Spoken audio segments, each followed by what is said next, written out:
Shalom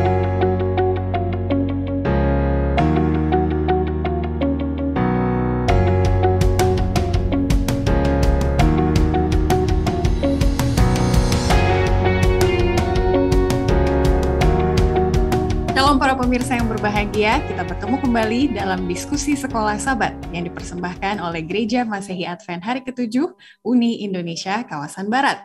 Apa kabarnya hari ini? Tidak terasa sudah pelajaran ke-10, berarti masih ada 3 pelajaran lagi kita akan bersama sampai kita akan ganti buku ya, ganti topik. Kita masih dalam tema mempelajari kitab Ibrani dan bagaimana relasinya dengan kehidupan kita di akhir zaman ini. Terutama di pelajaran ke-10 kita akan melihat peran Yesus sebagai tabir. Yesus membuka jalan melalui tabir. Dan untuk memeriahkan kesempatan ini telah hadir Pendeta Sony Situmorang, Direktur Komunikasi dari Uni Indonesia Kawasan Barat, dan juga Pendeta Dwi Juniarto, Direktur Komunikasi Daerah Jawa Kawasan Tengah. Shalom Bapak Pendeta sekalian. Shalom. Shalom, terima kasih sudah berada di sini di pelajaran ke-10 sebagai ice breaking ya, kita santai-santai ngobrol. Kira-kira dulu bagaimana ceritanya jalan terbuka sampai ada kesempatan melayani jadi pendeta atau sekolah pendeta dulu ya. Aku mau mulai dari Pendeta Dwi Juniarto. Boleh ceritakan singkat Pendeta, apa yang membuka jalan ke arah sekarang? Baik Ivy, terima kasih. Pemirsa sekalian, perlu diketahui bahwa sebagaimana yang diperkenalkan tadi, nama saya Dwi Juniarto, saya asal dari Lampung. Ya, saya selalu bersekolah di sekolah yang bukan sekolah Advent di Lampung karena desa saya nggak ada sekolah Advent.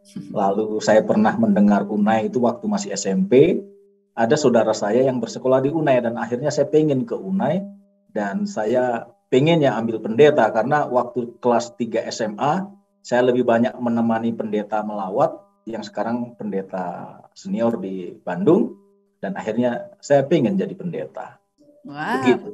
Puji Tuhan ceritanya. Jadi karena ada sosok pendeta yang dikagumi, akhirnya terinspirasi ya, pengen juga menjadi pendeta dari situ. Thank you. Kalau Pendeta Sony Situmorang tidak diragukan lagi, ini teladan yang dikagumi adalah Bapak sendiri ya. Tapi apakah itu yang membuka jalan atau ada cerita lain Pendeta?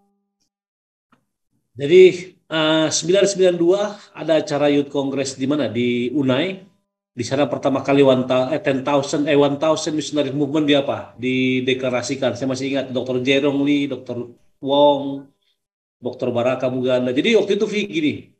Jadi pas waktu saya ikut dari Kebayoran, saya di Kebayoran 3 orang kita master guide. Saya masih kelas 2 SMA. Entah kenapa saya langsung katakan, saya harus ikut ke Filipina. Angkatan pertama.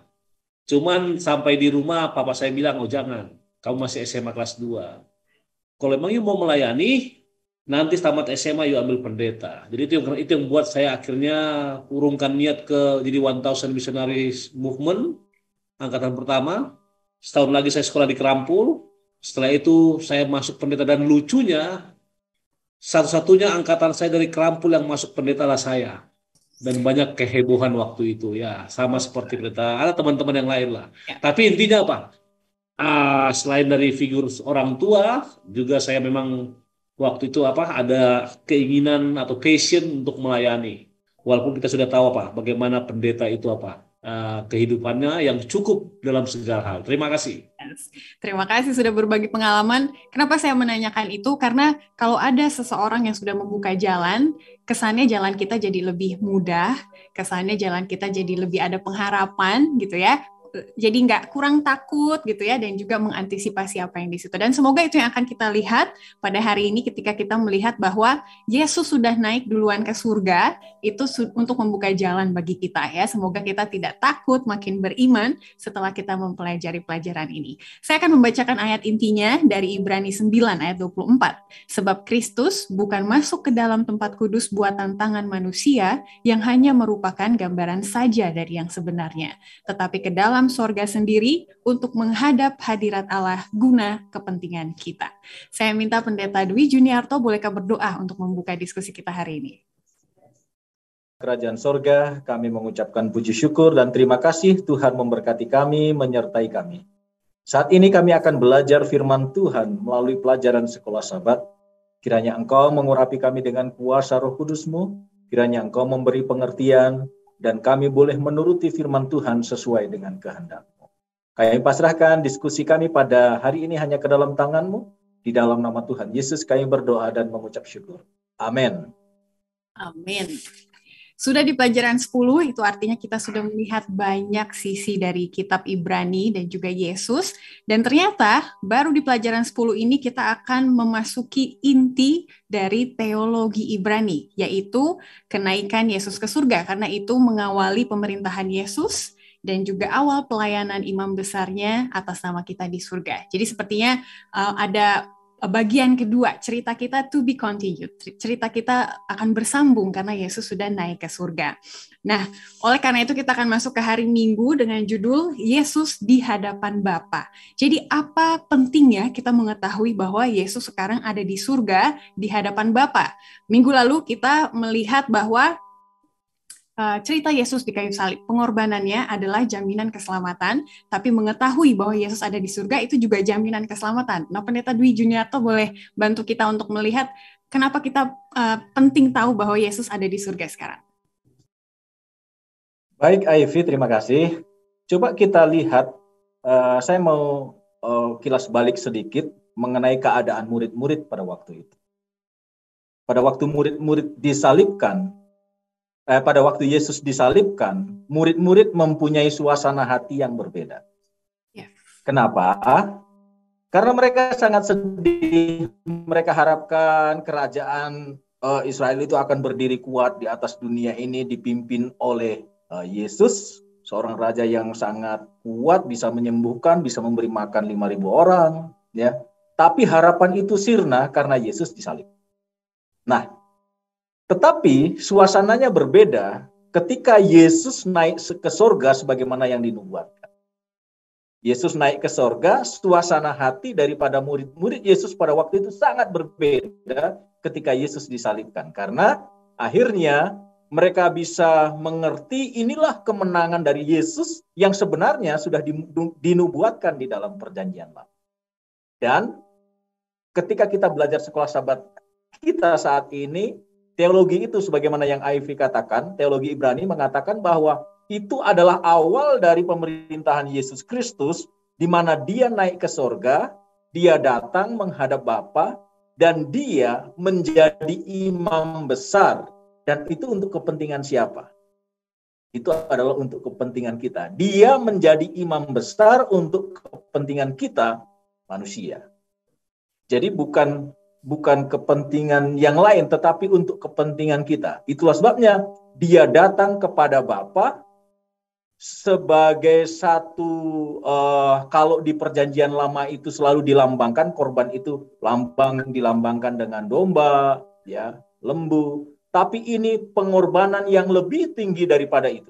Lebih sempurna daripada pengorbanan yang dilakukan di dalam perjanjian lama. Karena dengan dia mati, dia disalibkan, menjadi korban dari penggenapan dari perjanjian lama. Itu menjadi pengorbanan yang sempurna. Ya, itulah sebabnya dia datang menghadap Bapa untuk kepentingan kita. Itu yang saya bisa sampaikan. Iya, betul sekali. Jadi kita sudah tahu ya mengapa Yesus ada di surga sekarang. Dan itu juga bisa dikaitkan dengan pengalaman bangsa Israel di Gunung Sinai. Katanya tujuan pengembaraan di Israel kuno adalah untuk melihat wajah Allah. Nah, mungkin kita hidup di zaman ini udah mulai lupa atau nggak kepikiran gitu ya bahwa tujuan hidup saya tuh bukan untuk punya rumah besar, sukses di karir, tapi untuk melihat wajah Tuhan suatu hari nanti. Nah, ini Pendeta Sony Situmorang, apa maknanya kalimat melihat wajah Allah? Karena ini ada arti tersendiri. Baik, terima kasih. Melihat wajah Allah. Tujuan pengembaraan Israel kuno adalah untuk melihat wajah Allah. Saya masuk dari mana dulu ya? Oke. Baik, kalau sekolah sahabat maksudkan di sini, maka itu adalah untuk mengalami perkenaan Tuhan atau untuk mengalami satu pengalaman bersama-sama dengan Tuhan setelah mereka kurang lebih 350 tahun atau di mana? 450, dijajah di mana? Di Mesir, jadikan budak. Dan saya ingin katakan pada waktu itu mereka tidak melihara Sabat, tidak tahu hukum, bahkan sudah lari dari norma-norma yang ada menurut tradisi Yahudi. Untuk itulah Tuhan memberikan mereka satu pengalaman dengan kalimat apa? Pengembaraan Israel kuno untuk boleh merasakan bagaimana pengalaman bersama Tuhan, untuk boleh melihat dan mengetahui bagaimana wajah Allah yang dalam konteks ini maksudnya adalah apa? Lebih dekat dengannya, merasakan apa yang dia buat. Namun dalam konteks sekarang ini juga kita bisa melihat bahwa pengalaman padang gurun merupakan salah satu covenant, perjanjian antara siapa? Antara bangsa Israel dan Tuhan. Dan nanti di bagian akhir di keterangan sekolah sahabat di sini dikatakan mencari wajah Allah berarti minta bantuan Tuhan. Ini adalah pengertian Ibrani tentang kenaikan Yesus. Jadi kepada para pemirsa tergantung dari sisi mana kita mau mengambilnya, namun itulah kira-kira inti daripada melihat wajah Allah. Terima kasih, Ivy. Terima kasih Pendeta sudah bahas dari beberapa sisi. Jadi intinya memang Tuhan dari dulu menciptakan kita supaya bisa dekat ya bersama-sama dengan Dia. Makanya itulah Tuhan ingin ada bait suci di tengah-tengah bangsa Israel. Saya jadi ingat ayatnya Keluaran 25 ayat 8 ya, supaya aku akan diam di tengah-tengah mereka. Tapi karena dosa, karena perbudakan, jadi jauh ya bangsa Israel dan juga kita saat ini dari Dia. Makanya kita akan suatu saat nanti maksudnya ke surga supaya kembali dekat dengan Allah. Melihat face to face ya, muka dengan muka nanti. Oke, kita masuk ke hari Senin dengan topik undangan Tuhan. Nah, sebelum saya ke pelajaran ini, saya ingin tanya pendapat dari Pendeta Dwi dan juga Pendeta Sony. Pernah nggak bertemu dengan orang penting, orang yang paling penting yang pernah diketemui posisi tertinggi itu siapa? Dan kira-kira perasaan dan persiapannya bagaimana? Karena nanti ketika kita mendatangi Tuhan, kita bisa mencari relasinya dari situ ya. Pendeta Dwi pernah ketemu orang penting seperti apa, persiapannya bagaimana? Baik, Ivy, saya mau ceritakan sehubungan dengan pengalaman saya di tahun 2012, awal 2012. Waktu itu berhubungan dengan perkemahan Pathfinder di Palangkaraya. Oh, oke. Nah, pada waktu itu saya kulonuwun dulu lah, minta izin dulu dengan yang memiliki Kalimantan Tengah. Dalam hal ini ketemu dengan gubernur, dan gubernur Kalimantan Tengah saat itu adalah Bapak Agustin Terasnarang. Jadi kami memberikan surat terlebih dahulu untuk bertemu dengan protokoler mereka.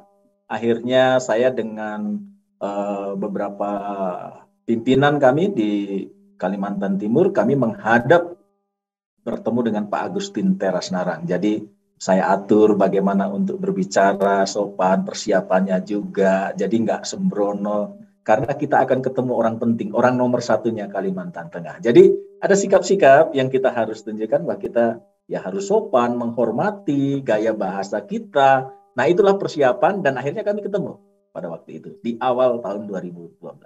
Itu pengalaman saya, Ivy. Menarik ya pengalamannya, orang nomor satu di Kalimantan Tengah. Dan aku suka tadi Pak Pendeta mengatakan bahwa ada protokolnya gitu ya, ada cara mainnya. Kalau mau ketemu tuh nggak bisa langsung ketemu gitu ya. Ada hal-hal yang harus dilakukan. Dan kalau melihat pengalaman orang Israel di Gunung Sinai, mereka juga sebelum ketemu Allah, mereka harus menguduskan diri terlebih dahulu gitu ya, berpuasa, mengakui dosa, mandi, itu termasuk ya, supaya mereka bersih. Lalu juga ada rasa takut dalam tanda kutip, rasa hormat karena mereka akan bertemu Allah, karena bangsa Israel waktu itu nggak mau cuma Musa aja gitu ya ketemu Allah muka dengan muka, kami juga dong seperti itu, dan akhirnya dilakukanlah hal-hal seperti ini. Nah, aku sekarang mau ke Pendeta Sony Situmorang ya dengan pertanyaan yang sama, melihat pengalaman bangsa Israel dan juga pengalaman pribadi gitu ya, apa pentingnya protokol gitu ya? Kalau mau ketemu Tuhan kita harus persiapannya bagaimana sih Pendeta? Baik, protokol bagaimana bertemu Tuhan. Tadi Pastor Dwi sudah katakan bagaimana persiapan dia menghadapi bertemu orang penting. Dan sebelum ke sana saya mau kasih tahu cerita singkat. Ada satu jemaat bertemu dengan pejabat tinggi negara ini, Ivy. Lalu diundang kita anggota majelis untuk hanya hadir. Tahu apa yang terjadi? Itu acara hari Minggu jam 8. Ibu-ibu jemaat itu sudah pakai sasak, kebaya, segala macam dari malam minggu. Wow. Bahkan tidur pun mereka di kursi. Artinya apa? Persiapan mereka sangat maksimal untuk bertemu orang penting. Nah, bertemu dengan Tuhan bagaimana? Kan begitu intinya. Ya. Bagaimana dengan Tuhan? Apa protokol-protokolnya? Tuhan hanya minta apa? Ketika saya menghadap hadirat Bapa, ketika saya datang kepadanya, maka yang paling pertama dan terutama kita persiapkan apa? Hati dan pikiran kita. Dan itu akan dibarengi dengan persiapan fisik kita. Artinya apa? Apa kita punya, apa yang kita pakaikan. Karena bagaimanapun juga bertemu dengan Tuhan jauh lebih penting daripada bertemu dengan pejabat manapun. Jadi kalau bicara protokol, di negara ada protokol, bertemu Tuhan juga cuma satu protokolnya, itu apa? Serahkan kepadanya hati kita dengan apa? Dengan hati yang bersih dan apa adanya. Itu mungkin dari saya, Ivy. Terima kasih, ini pengalamannya menarik-menarik semua ya. Tapi sayangnya kalau kita lihat cerita orang Israel, pada akhirnya mereka takut karena mereka kurang percaya. Seperti itu, makanya ada perantara, dan kita tahu perantara kita adalah Yesus, seperti itu ya. Jadi pertanyaan di bawah hari Senin saya mau sampaikan ke Pendeta Dwi ya. Karena Yesus, mengapa seharusnya kita tidak perlu takut untuk mendekat kepada Tuhan yang kudus? Jadi apa kondisi agar kita dapat mendekat? Silakan Pastor. Baik, kita melihat pengalaman bangsa Israel dulu, Ivy. Sebenarnya Tuhan mau, ya, ketika Tuhan memanggil Israel itu keluar dari Mesir, rencananya adalah Tuhan mau menciptakan hubungan pribadi dan dekat dengan mereka, dengan orang-orang Israel. Nah, makanya kalau peristiwa di Gunung Sinai ini, ketika mereka akan bertemu dengan Tuhan, ada persiapan-persiapan sebagaimana yang di depan yang kami sampaikan, baik oleh pertemuan saya dengan pejabat, Pendeta Sony tadi juga sudah sampaikan. Nah, untuk bertemu dengan Tuhan, ya, mereka harus ada persiapan diri, membersihkan diri mereka. Karena kalau itu tidak dilakukan persiapan, menguduskan diri mereka, apa yang terjadi kepada bangsa Israel? Mereka akan mati. Nah, mendengar kata mati ini kan banyak orang yang takut. Bangsa Israel pun demikian. Dan apa yang dilakukan? Mereka meminta, Musa, kamu sajalah yang mengantarai saya, mengantarai kami, bangsa kami ini. Kamu sajalah yang menjadi pengantara. Jadi akhirnya Musa lah yang menjadi pengantara. Begitu kudusnya Tuhan. Jadi ini melambangkan pekerjaan Yesus. Sebagaimana pertanyaan tadi, Ivy tadi katakan, ya, karena Yesus, mengapa seharusnya kita tidak perlu takut? Karena Yesus menjadi pengantara kita. Jadi seperti bangsa Israel diantarai, ada pengantara di situ Musa. Nah sekarang Yesus yang sudah berkorban, yang sudah menghadap Bapa, menjadi imam besar bagi kita di sorga, menjadi pengantara kita. Karena kita tahu Yesus itu penuh dengan belas kasihan. Amin. Yesus itu penuh dengan kasih karunia kepada manusia. Jadi kita nggak perlu takut lagi, Ivy. Betul, terima kasih Pendeta. Dan akan dikuatkan lagi dengan topik di hari Selasa dengan judul Perlunya Tabir. Jadi selain dari Musa yang menggambarkan peran perantara kita dengan Allah, yaitu Yesus, ya kan?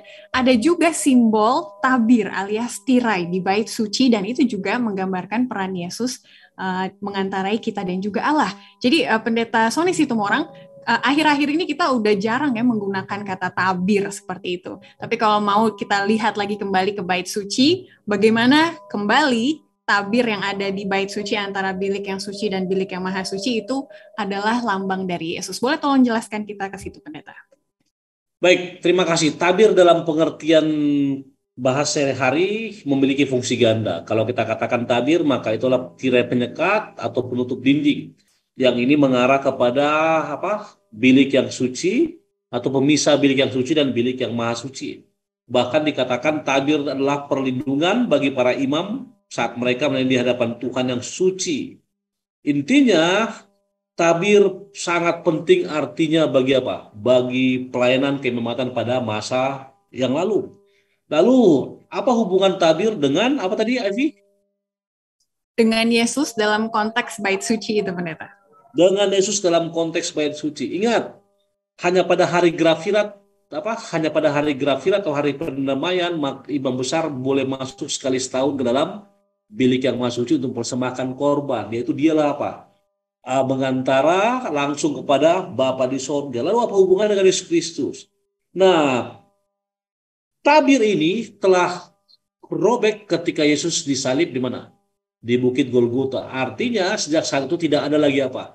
Dinding pemisah antara apa? Antara manusia dengan Tuhan ketika kita ingin mempersembahkan sesuatu, ketika kita ingin mohon ampun, ketika kita ingin apa? Minta pengampunannya. Jadi ketika ditanya apa hubungannya? Apakah perlu tabir? Tabir pada masa penilaian perlu. Namun ketika Yesus sudah mati di kayu salib, maka dengan sendiri tabir itu apa? Tabir itu sudah tidak berfungsi lagi. Walaupun dalam konteks rohani, kita perlu mengetahui itu karena apa? Karena itu merupakan sejarah yang harus kita kenal, harus kita ketahui tentang bagaimana besarnya kasih Allah kepada manusia sehingga sebelum Yesus mati di kayu salib, maka Allah memiliki apa? Merencanakan sesuatu untuk mengantarai kita dengan Dia sendiri. Terima kasih, Ivy. Amin. Itu sudah doktrin singkat mengenai bait suci dalam 2 atau 3 menit yang Pendeta Sony Situmorang bisa sampaikan kepada kita ya. Jadi begitulah pentingnya kita mengerti bait suci karena itu nanti nyambungnya kemana-mana, termasuk kepada pelajaran kita kali ini. Ada satu pertanyaan bagus di hari Jumat nomor 2. Kalau memang Yesus adalah perantara kita, seharusnya kita tidak takut datang kepada Allah Bapa. Begitu ya Pendeta Dwi ya. Tapi masih ada orang-orang yang cenderung mau mempelajari Alkitab, tapi biar orang lain aja yang terangkan kepada saya. Gitu. Misalnya saya susah mau belajar Alkitab sendiri. Ataupun kalau berdoa, Pak Pendeta lah tolong doakan. Kayak Pak Pendeta doanya lebih didengar gitu daripada saya gitu ya. Bagaimana pelajaran kita hari ini sebenarnya menguatkan bahwa pelajari Alkitab sendiri ya, jangan cuma mau dengar-dengar khotbah gitu ya, ataupun berdoa sendiri kepada Tuhan, karena nanti pengalamannya akan berbeda. Silakan Pendeta. Baik, terima kasih Ivy. Agama Kristen itu adalah agama yang didasarkan juga, artinya pertumbuhan rohaninya itu harus dialami secara pribadi. Tidak boleh hanya katanya, ya. Kata orang Yesus itu baik dan saya mendengar cerita pengalaman orang dibimbing oleh Tuhan mempunyai pengalaman yang baik, kata orang. Nah, kekristenan kita itu harus tumbuh, pengalaman hidup itu harus dirasakan secara pribadi ketika kita berjalan dengan Tuhan. Dan itu sudah dialami oleh bangsa Israel ketika mereka harus berjalan bersama dengan Tuhan, dialami secara pribadi. Karena kalau mereka tidak setia di zaman itu, mereka akan mengalami kematian. Nah, kalau kita melihat sekarang ini, ya, agama kita nggak bisa hanya berdasarkan pengalaman orang lain. Ya sudahlah Pak Pendeta saja yang berdoa nanti supaya doanya didengar. Ya, atau nanti Pak Ketua Jemaat, saya enggan untuk berdoa. Sebenarnya kembali ke cerita yang lama, bahwa mereka harus punya pengalaman pribadi ketika harus berjalan bersama dengan Tuhan. Dan itu fungsinya Yesus menjadi imam besar. Dia naik ke surga menghadap Bapa, supaya kita punya keberanian untuk menyampaikan permohonan kita, menyampaikan doa kita secara langsung kepada Tuhan. Kita harus berani, karena kita harus punya pengalaman pribadi. Kekristenan bukan pengalaman hanya sekedar pengalaman orang lain, tapi berjalan dengan Tuhan itu harus dialami secara pribadi oleh masing-masing orang Kristen. Tidak ada yang perlu ditakutkan, karena ya Tuhan sudah memberikan jalan. Ya, Tuhan yang menjadi pengantara, Dia imam besar kita. Saya pikir itu, Ivy. Iya, terima kasih Pendeta untuk semangatnya dan juga menjadi perenungan bagi kita ya. Ketika kita takut belajar Alkitab sendiri karena mungkin saya bodoh, saya kurang mengerti, atau takut berdoa karena tidak layak, apakah berarti itu kita meragukan peran Tuhan Yesus sebagai perantara gitu ya? Jadi kita ada takut. Semoga itu bisa kita renungkan dan kita imani supaya berani datang ke hadirat Tuhan. Nah, dari Pendeta Sony Situmorang ada tambahan nggak Pendeta mengenai pengalaman melayani menjadi gembala di jemaat dengan pertanyaan atau keraguan umat-umat Tuhan gitu ya untuk datang kepada Tuhan? Bagaimana pelajaran kali ini lebih meneguhkan lagi? Oke, terima kasih. Kita harus ingat bahwa Yesus sebagai imam telah menjadi tabir bagi kita. Ketika bangsa Israel berkemah, maka Yesus melalui inkarnasinya, maka Tuhan ada di sekeliling bangsa Israel. Lalu bagaimana pengalaman dalam pelayanan jemaat sehubungan dengan kekhawatiran ini? Benar sekali tadi Pastor Louis sudah menceritakan pengalamannya, Namun satu hal yang pasti yang saya mau tekankan dalam konteks ini adalah ketika saudara merasa khawatir, merasa ragu-ragu akan apa? Akan penjagaan Tuhan, akan peran Tuhan dalam hidup Anda. Maka saya ingin pastikan perjalanan sekolah sahabat ini membuka wawasan rohani kita untuk lebih mengerti perlunya apa? Perlunya pengalaman bersama dengan Tuhan. Dalam konteks ini saya pada pelajaran yang kedua dikatakan apa? Mengalami dengan Tuhan atau bersama apa tadi katanya? Berjalan bersama Tuhan. Apa tadi istilahnya Ivy yang tadi yang di pelajaran hari Selasa? Saya lupa tadi. Bangsa Israel kepada gurun, apa katanya? Oh, Tuhan, mereka mau melihat Bertemu. wajah Allah. Ya. Melihat wajah Tuhan, melihat wajah Tuhan. Kadangkala kekhawatiran itu terjadi karena kita mengalami suatu masalah, problema atau apapun itu. Dan ketika kita merasakan hal tersebut, saya mau katakan menurut perjalanan sekolah sahabat ini, Anda telah ditempatkan di satu posisi di mana Anda akan lebih dapat mengalami, melihat, bertemu dengan wajah Tuhan. Karena apa? Karena di sana yang dibutuhkan apa? Hubungan yang sangat erat dengan Tuhan dan kesungguh-sungguhan untuk mengikut Dia. Itu mungkin dari saya. Terima kasih. Amin. Terima kasih. Saya ada tambah sedikit, Ivy, ya, boleh? Silakan. Saya tadi sempat berbicara ya di bagian awal bagaimana keadaan murid-murid pada waktu Yesus disalibkan, waktu Yesus mati, ya. Mereka juga merasa gelisah, mereka takut, tapi keadaan itu berbanding terbalik ketika Yesus naik ke surga. Bagi orang-orang yang punya kekhawatiran, bagi kita yang mempunyai kekhawatiran saat ini, kita belajar dari janji Tuhan pada waktu Yesus naik ke surga. Yohanes 14 ayat 1. Dia berkata begini, janganlah gelisah hatimu. Percayalah kepada Allah, percayalah juga kepadaku. Dan dia janjikan ini, di rumah Bapakku banyak tempat tinggal, jika tidak demikian tentu aku mengatakannya kepadamu. Sebab aku pergi ke situ untuk menyediakan tempat bagimu. Dan apabila aku telah pergi ke situ telah menyediakan tempat bagimu, aku akan datang kembali dan membawa kamu ke tempatku, supaya di mana aku berada, kamu pun berada. Intinya Tuhan berkata kepada murid-muridnya, dan dia berjanji kepada orang banyak pada waktu dia naik ke surga. Jangan gelisah hatimu. Jangan takut. Percaya kepadaku. Itu kuncinya, Ibu. Amin. Karena memang pada dasarnya Tuhan ingin dekat dengan kita gitu ya. Kenapa kita yang sekarang takut mendekat? Padahal kita sudah bisa lihat dengan jelas intensi hati Allah, yaitu untuk dekat kepada kita. Kita lanjut ke hari Rabu dengan topik jalan baru dan hidup melalui tabir. Jadi kalau tadi tabir itu adalah seperti tirai ya. Kalau tabir sudah terbuka, berarti ada jalan yang baru, ada era yang baru. Nah, ini aku ke Pendeta Sony Situmorang ya.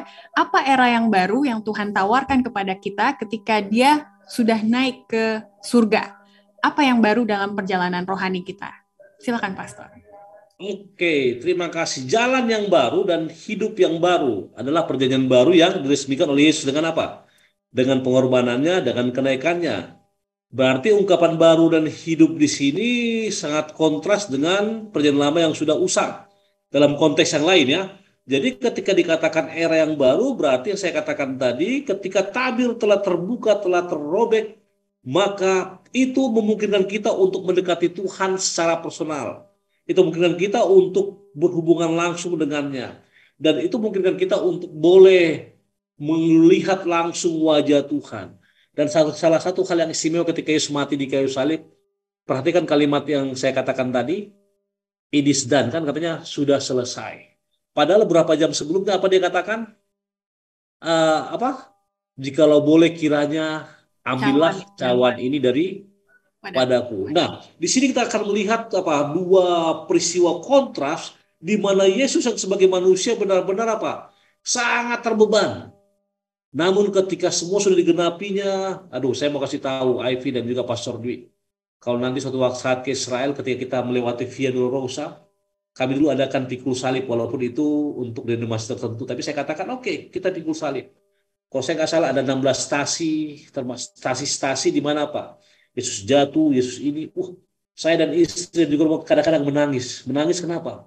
Salibnya nggak berat, tapi yang nggak berat aja capek, nanjak terus jalannya. Bagaimana dengan Yesus? Yesus telah memberikan satu, saya mau ambil istilah resolusi baru dalam konteks ini, itu apa? I am with you. Saya bersama-sama denganmu sekarang ini. Dia pakai present. Saya bersama-sama denganmu saat ini. Artinya apa? Apapun yang saudara lakukan, apapun yang kita lakukan selama kita mau mendekat kepadanya, memperbaharui perjanjian kita hari demi hari, meminta ampun, maka dikatakan pada hari Rabu, Yesus ada dan Yesus telah memberikan era baru bagi kita untuk berhubungan langsung dengannya. Itu Ivy, terima kasih. Amin. Jadi tidak ada pembatas lagi ya. Waktu kita masuk jalan itu setelah tirai dibuka, berarti Yesus ada dekat dengan kita. Terima kasih pendeta sudah share pengalaman di Via Dolorosa. Sangat unik dan semoga kita semua walaupun nggak ke sana, tapi dalam kehidupan juga kita pernah merasakannya juga ya. Nah ini ada menarik. Jalan sudah terbuka, tapi ya pendeta Dwi ada pertanyaan pertama di hari Jumat. Kadang kita tidak merasa haus untuk datang sama sekali kepada hadirat Tuhan. Dan kita tahu di hari Rabu bawah itu dikatakan bahwa ini adalah salah satu pekerjaan iblis gitu ya. Jadi jalan sudah terbuka, tirai sudah terbuka, Yesus sudah dekat dalam kehidupan kita, tidak ada yang perlu kita takuti. Tapi kadang kita nggak pengen ya datang ke Tuhan gitu. Ini bagaimana setan bekerja dan apa amarannya bagi kita mengenai hal ini? Kalau kita melihat peristiwa zaman sekarang, sebenarnya ada peristiwa-peristiwa yang berulang. Kebetulan saya sekarang ini sedang setiap hari untuk program membaca buku Roh Nubuat, Alfa dan Omega, dan saya sedang membaca peristiwa di pelajaran tentang Nabi Nuh. Ya, di situ rupanya di zaman itu diberikan karunia atau diberikan mereka itu walaupun bumi sudah jatuh ke dalam dosa, tetapi penciptaan yang sempurna itu masih bisa dilihat dan rumah mereka itu bagus-bagus. Dikatakan di situ dibuat dari batu-batu permata, tetapi justru itu mengalihkan pandangan mereka kepada Tuhan. Itu di zaman dulu peristiwanya seperti itu. Nah, kira-kira di zaman sekarang ini, ya jalan sudah terbuka, apa yang menghalangi kita untuk datang kepada Tuhan? Jangan-jangan ada fokus lain yang menjadi perhatian kita yang lebih daripada Tuhan. Apakah gadget kita itu menghalangi kita untuk lebih dekat kepada Tuhan? Atau mungkin saya sudah mempercayakan hidup saya sudah masuk asuransi. Mungkin asuransi menghalangi kita untuk percaya sepenuhnya kepada Tuhan. Saya lebih percaya hidup saya sudah dijamin oleh asuransi, BPJS, dan yang lain sebagainya. Kesehatan saya sudah di-cover. Atau mungkin pendidikan saya menghalangi saya untuk lebih dekat kepada Tuhan. Di peristiwa dulu mungkin berhala, patung. Sekarang mungkin nggak dalam wujud patung. Jalan sudah begitu terbuka, Tuhan kasih kepada kita, tapi toh masih ada yang menghalangi diri kita. Kalau bahasa Tuhan kepada Musa, memang bangsa ini adalah bangsa yang tegar tengkuk. Itu yang ditujukan kepada bangsa Israel. Dan kalau itu terulang kepada kita nggak mau datang kepada Tuhan, dia sudah jadi pengantara buat kita masih merasa terhalangi, berarti bisa disematkan kepada kita yang tidak percaya kepada Tuhan. Memang orang yang tegar tengkuk. Ya, jadi mungkin itu yang saya bisa sampaikan, Ivy. Kalau ada yang menghalangi kita, saya mau pesankan bahwa apapun itu, segala sesuatu yang kita anggap lebih hebat dari Tuhan, itu berhala. Apakah itu uang, apakah itu pendidikan, asuransi, harta kita, ya. Kalau kita anggap itu lebih hebat dari Tuhan, itu adalah berhala. Itulah yang menghalangi kita. Makasih, Ivy. Terima kasih pendeta. Jadi seperti ada lagu ya mengatakan janganlah ada yang lain di antara kita. Jadi antara kita dan juga Allah, cuma Yesus aja perantaranya. Jangan bikin karir, keluarga dan lain-lain jadi perantara gitu ya. Perantara yang bukan menghubungkan malah menjauhkan seperti itu. Terima kasih pendeta Dwi untuk kekuatannya tadi.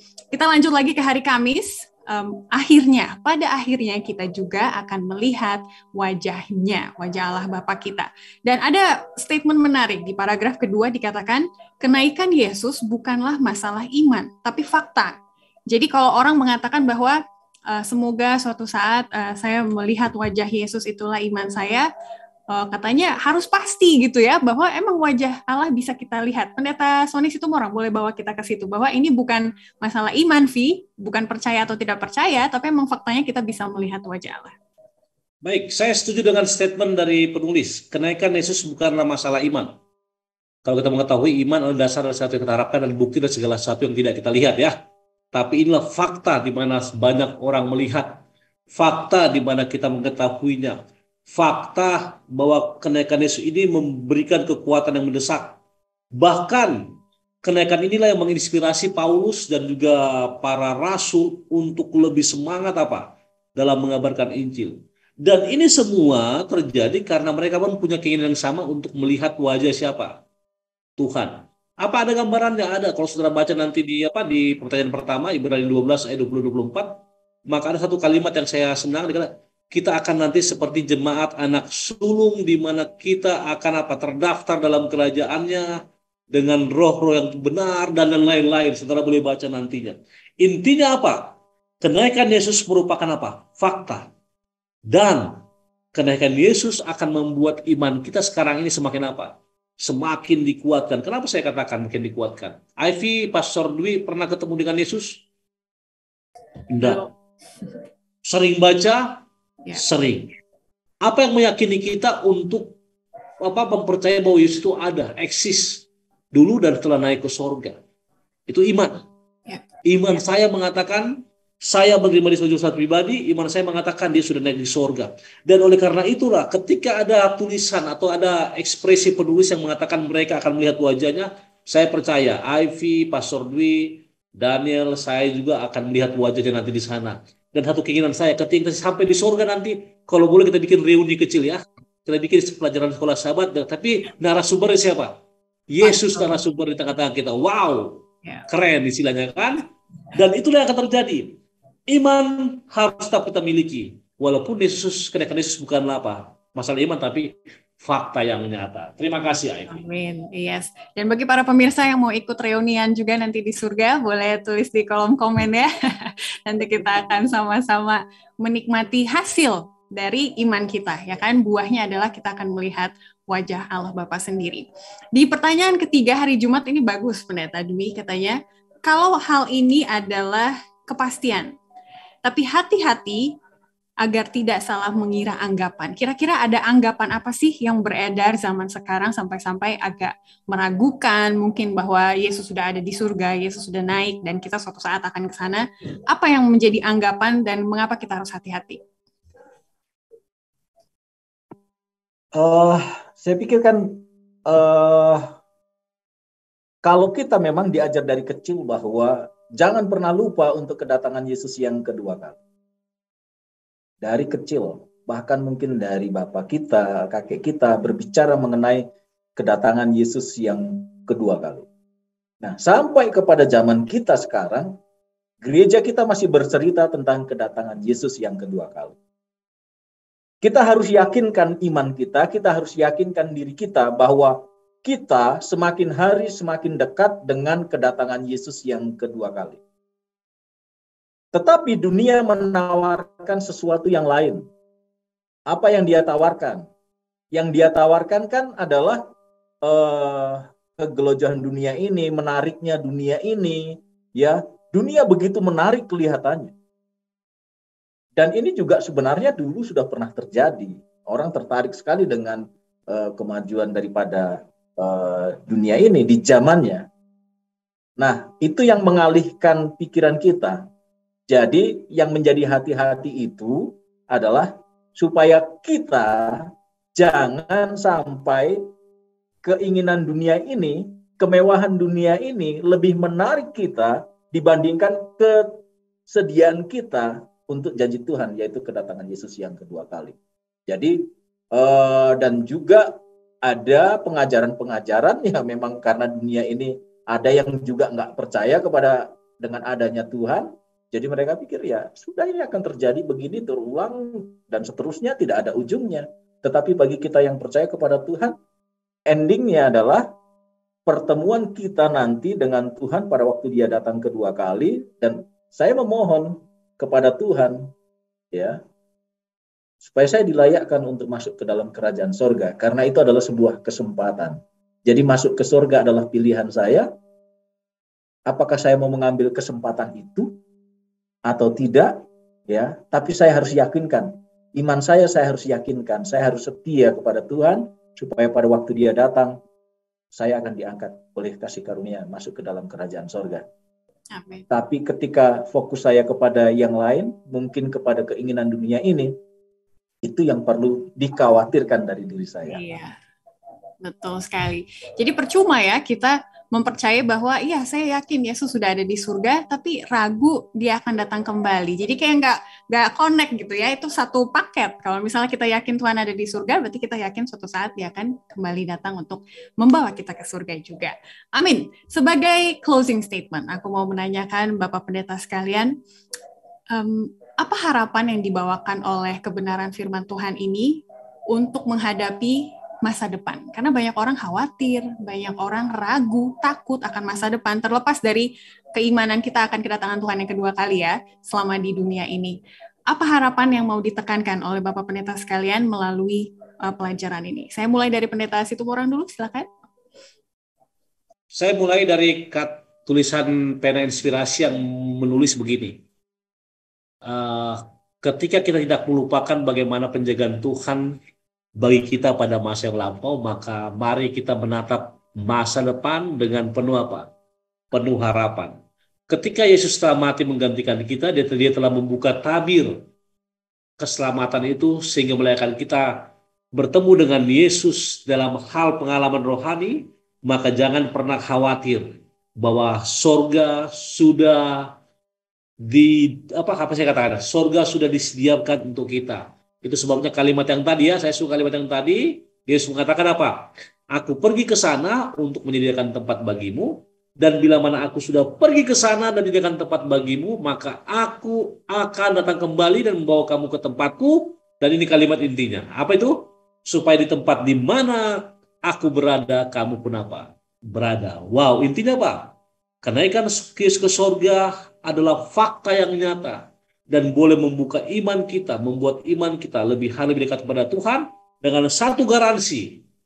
Dia akan senantiasa apa? Menerima kita asal kita datang dengan hati yang bersih, fisik yang bersih, dan yang paling penting kita mau apa? Mengakui dosa dan kesalahan kita. Itu dari saya kembalikan kepada Aivin. Amin, puji Tuhan. Dari Pendeta Dwi, apa yang menjadi kesimpulan juga?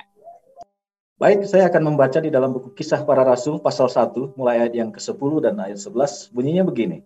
Ketika mereka sedang menatap ke langit waktu Yesus naik, tiba-tiba berdirilah dua orang yang berpakaian putih dekat mereka.